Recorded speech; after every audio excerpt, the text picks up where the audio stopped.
That's part of the magnitude of error problem. And so people don't like to think. And so it's hard to read difficult books like Beyond Good and Evil because you're just forced to think, and it's just exhausting. You wish that he would just go away, which is why they're trying to not teach difficult books in universities anymore, so that people don't have to undergo the difficult process of actually having to think and transform themselves. Anyways, I read Jeffrey Gray's book, The Neuropsychology of Anxiety, and it was like that. He was something, man. Student of a psychologist named Hans Eysenck, who was the most cited psychologist in the 20th century, and really quite a good psychologist. He laid a lot of the groundwork for modern theories of temperament and personality. They've been modified since his work, but he got extroversion right. He was the first person to really identify extroversion in a manner that could be measured.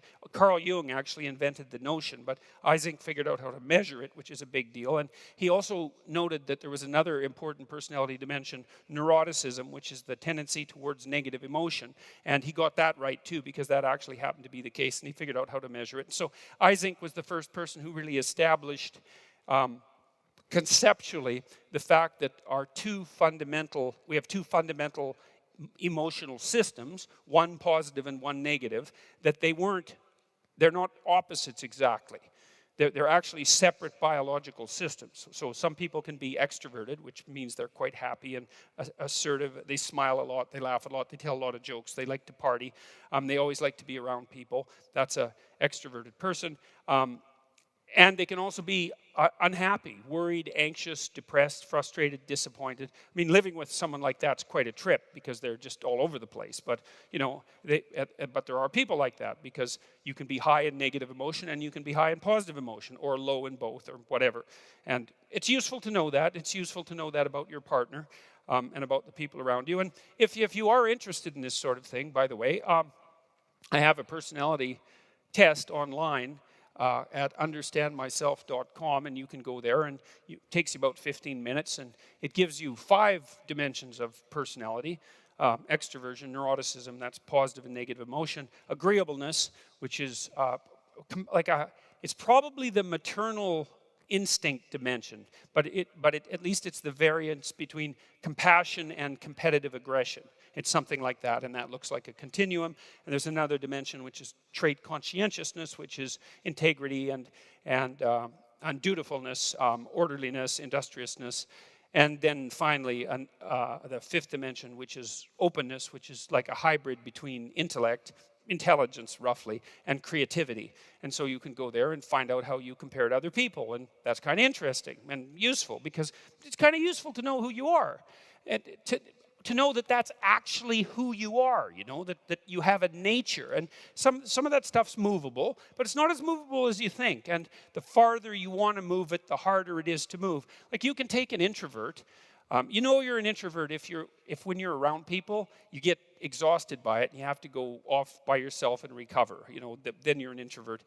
And if you're an introvert, you don't really like being in groups. And so sales, maybe that's not for you, And that's a good thing to know, because if you're an introvert, why go be a salesperson and be miserable? Do something where you can spend time alone and not be miserable. That's better. You might as well match your occupation to your temperament rather than the other way around. Now, you can take an introvert. I've worked with lots of introverts who say had made pretty good progress in their careers, and they were at a point where they had to do a lot of social networking, and otherwise they were going to hit a plateau in their career. And they could be taught the skills of extroversion sort of one at a time, rather painfully. So they could learn them, they could accrue the skills, and that would broaden their personality outward into the, say, extroverted end of the continuum. But it didn't make them extroverts. And so they were still temperamentally introverts. And so, if you're a neurotic person, high in negative emotion, you can learn to regulate your anxiety and so forth. But you hit a point of diminishing returns, and it's difficult. It's effortful. So, anyways, back to Eysenck and then back to Jeffrey Gray. So Eysenck identified extroversion and introversion, or extroversion and neuroticism, and that's going to be very important in a minute. And Gray elaborated Isaac's theories to a large degree, but he did that neurologically. He was a master of the animal experimental literature. And a lot of that's being phased out of universities because the regulations for animal experimentation have become so onerous and difficult that it's much easier for beginning scientists just not to bother. And that's a real catastrophe because we have learned a lot about the brain in the last 50 years, a lot. And we've learned very little about the brain from PET scans and MRI scans and like that complicated technology that's used to study human beings, and an unbelievable amount by studying animals. And you might think, rats in particular, and you might think, well, you know, rats, why? They're not much like human beings, you know, but that's wrong.